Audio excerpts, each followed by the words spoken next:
BFM Business, Intégral Bourse, l'entreprise du jour. L'entreprise du jour qui publie son chiffre d'affaires, sa croissance annuelle 2015, c'est SideTrade, le PDG fondateur Olivier Novasque est avec nous. Bonjour Olivier Novasque. Bonjour Grégoire. Boîte que vous avez fondée il y a 15 ans, c'est ça maintenant, on est dans le logiciel, dans le grand métier de la gestion de la relation client et plus précisément une niche sur laquelle que vous exploitez qui est celle de la gestion de la relation financière, ce qu'on appelle le poste client, c'est ça Olivier Novasque? Exactement. Nous on va gérer le client sous l'angle financier, dans la gestion de ses retards de paiement, qui est un sujet d'actualité, mais aussi dans la gestion du risque et évidemment dans la découverte des gisements et des opportunités de cash que l'on peut avoir dans un poste client. Bien sûr. On va parler de votre stratégie, de l'innovation là que vous présentez aujourd'hui au marché. Un mot de votre croissance, plus 14% de croissance, c'est pur organique, hein, voilà, c'est ça, 100% organique. 100% organique. Sur 2015, je regarde les exercices précédents, on était sur un rythme plutôt de 4,5% sur 2014-2013. Comment on passe pourquoi on passe de 4,5 là à 14% de croissance d'un coup là? On passe à 14%. C'est vrai qu'après 2 années de croissance un peu plus modérée, autour de 4-5%, parce qu'on a initié un plan Target 25 qui vise à accélérer notre croissance et à avoir une politique volontariste sur nos investissements, à la fois commerciaux, marketing, mais aussi sur l'international et sur l'innovation, bien sûr, qui nous permettent d'atteindre une croissance à 2 chiffres qui ne nous était pas arrivée depuis 3 ans. Voilà, accélération à l'international et de l'innovation et des produits que vous développez là qui permettent ce 14% de croissance. Une des spécificités de SideTrade, je le rappelle, fondé il y a 15 ans, c'est que dès le départ, vous êtes parti 100% dans le cloud. Voilà, on est un pur software as a service, comme on dit. Exactement, le mot cloud n'existait pas d'ailleurs à l'époque, ni ça. Non mais c'est ça, voilà. Aujourd'hui ça paraît évident, mais en 2000, j'imagine que c'était pas le business model type d'une entreprise de logiciels. Je vous le confirme, on était un peu des extraterrestres dans le monde du logiciel. Mais je crois qu'on avait des convictions, on avait aussi la volonté de pénétrer notre marché, puisqu'on est sur un marché qu'on évangélise. Toutes les directions financières n'ont pas l'idée que gérer la relation financière, ça s'improvise pas. C'est un métier qu'il faut professionnaliser et il faut évidemment des solutions adaptées pour pouvoir le faire. Comment ça, toutes les directions financières n'ont pas cette idée? Parce que vous dites, et vous le répétez à longueur d'interview, il y a seulement 10%, et vos clients sont des grands comptes, des grandes ETI, des grandes PME ou des grands groupes internationaux. C'est pas forcément les petites boîtes du coin, évidemment. Mais il n'y a que 10% des entreprises qui utilisent ce genre de logiciel, que ce soit le vôtre ou celui de vos concurrents. Ça paraît aberrant, Olivier Nova. C'est quoi les freins que vous devez lever là justement pour convaincre 90% des boîtes qui n'utilisent pas vos logiciels? On y travaille. C'est bien l'objectif, mais je crois qu'au niveau des directions générales, le sujet du cash est un sujet important. Bien sûr. Cash is king, comme disent les anglo-saxons.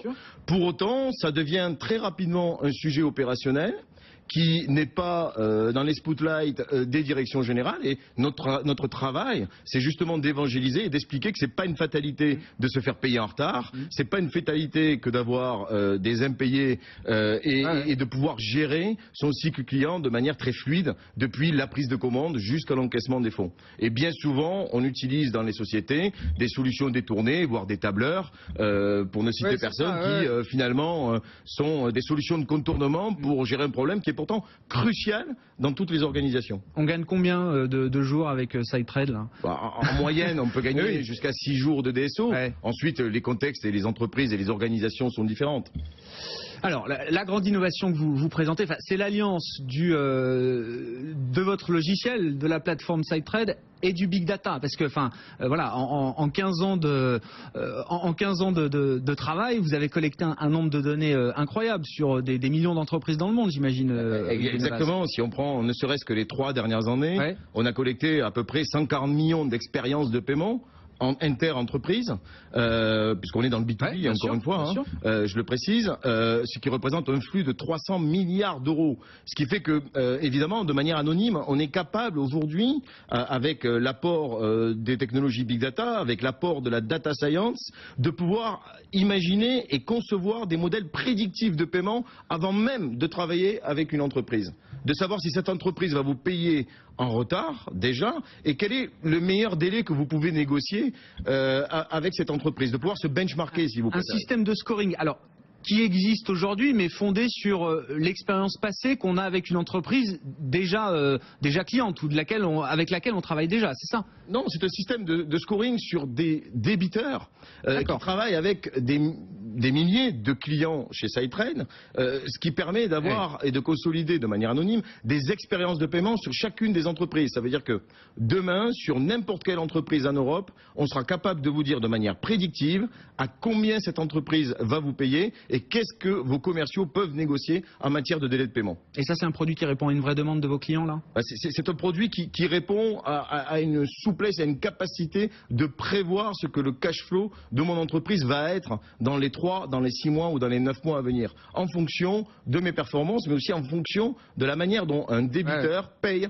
ses autres fournisseurs. Et c'est la première fois qu'on va pouvoir, entre guillemets, étalonner sa performance par rapport, je dirais, à l'intégralité des fournisseurs qui travaillent avec cet acheteur.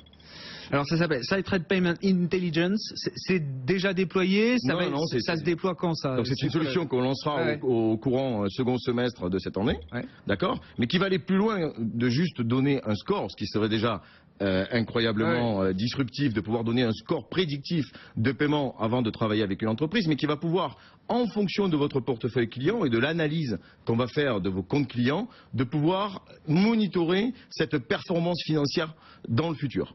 C'est-à-dire qu'on ne va pas s'intéresser au passé, mais on va s'intéresser au futur, de sorte de pouvoir réagir et d'appliquer la transformation digitale au cycle financier client. Dans quel état d'esprit sont vos clients aujourd'hui, Olivier Novas? Nous, enfin, vous êtes dans une émission bourse, donc on parle de la chute des marchés, de la Chine qui ralentit, qui se crache. Voilà, on n'apporte pas un lot de nouvelles très positives tous les jours en ce moment. Quand on regarde ça par le prisme des marchés, la réalité du terrain, c'est quoi là? Parce que vous êtes, investir dans un logiciel comme le vôtre, voilà, ça fait partie des budgets d'investissement des entreprises. Alors c'est un outil de productivité, on le comprend, mais ils sont dans quel état? Ils sont attentistes, ils n'ont rien changé à leur plan d'investissement à ce stade, ils sont dans quel état d'esprit là? Alors la bonne nouvelle, c'est qu'on n'investit pas dans SideTrade puisqu'on paye un abonnement. Oui, c'est du SaaS. C'est du SaaS, donc c'est déjà, on évite à nos clients d'immobiliser beaucoup d'argent, des serveurs, etc. Enfin, je ne vais pas revenir sur les vertus du cloud, mais surtout le retour sur investissement de ce type de solution est assez rapide puisque un simple jour de délai gagné dans une entreprise qui fait 500 millions d'euros par exemple, c'est 1,5 million de cash additionnel. Donc le retour sur investissement, au-delà des gains de productivité, au-delà de la satisfaction client lorsqu'on répond à des réclamations, par exemple, et lorsqu'on arrive à les résoudre rapidement pour pouvoir donner satisfaction à son client, c'est surtout le gain en cash qui est important. Même si le cash est pas cher aujourd'hui, avec ce cash, on peut saisir des opportunités plus rapidement. On peut bifurquer, on peut changer de stratégie et l'important c'est la vélocité, c'est la vitesse de transformation d'une facture en cash qui rend nos clients beaucoup plus agiles. Même pour vous, même si la situation macro se dégrade, j'allais dire, non seulement ça vous dérange pas, mais au contraire, ça peut même vous aider, parce que dans des situations de stress économique ou macroéconomique, là, on est à l'affût du moindre euro et du moindre million d'euros de trésorerie, là. Oui, mais regardez, le cash n'a jamais été aussi peu cher, et pour autant, on fait 14% de croissance cette année, alors qu'on sortait d'années plus modérées. Donc, je crois que ce soit en période de crise, et on l'a vu en 2008 avec la crise financière, qui a mis un éclairage particulier sur le cash, mais que ce soit dans une époque où les entreprises ont besoin de réagir vite, ont besoin d'être agiles, elles ont besoin de transformer plus rapidement leur cycle client en commande, mais surtout en cash. Et c'est ça qui est important, c'est la vitesse d'exécution en fait que nous permettons. On permet de récupérer son cash plus rapidement, donc de le sécuriser et donc d'être beaucoup plus agile sur le cycle. On parlait de croissance organique, vous avez une situation financière parfaitement saine, Olivier Novas. Enfin, il y a des marges de manœuvre pour aller justement acquérir des entreprises dans ce secteur. Alors les logiciels en plus c'est un secteur très éclaté en France, en Europe. Il y a des acquisitions, des profils d'entreprises qui peuvent vous intéresser aujourd'hui ou non? Tout va très bien, vous avez tout ce qu'il faut en interne? Non, on est toujours, on est toujours dans un plan de croissance. On regarde, on est à l'affût de toute entreprise qui pourrait nous apporter une brique complémentaire ou nous apporter un portefeuille client. Mais c'est vrai que quand on est dans le cloud, quand on est dans le SaaS, c'est très difficile de racheter un acteur traditionnel, un logiciel ancien, ne serait-ce que pour des problèmes de migration du parc, qui sont des problèmes de migration qui sont très beaucoup coûteux des fintechs. Je voulais pas dire le mot parce que voilà. On en parle à tort et à travers peut-être déjà aujourd'hui, mais là, dans ces nouvelles startups, il y a des trucs qui vous intéressent? Pour le moment, on n'a rien vu de nouveau sous le soleil, pour être tout à fait clair. Quand SideTrade s'est créé, on s'est créé sur un modèle fintech. Oui, bien sûr. Il n'existait pas en 2000, puisqu'on permettait de faciliter le financement des entreprises à travers une plateforme qui est SideTrade Network. Depuis, on a évolué vers la gestion des processus, mais on est très à l'affût, on regarde.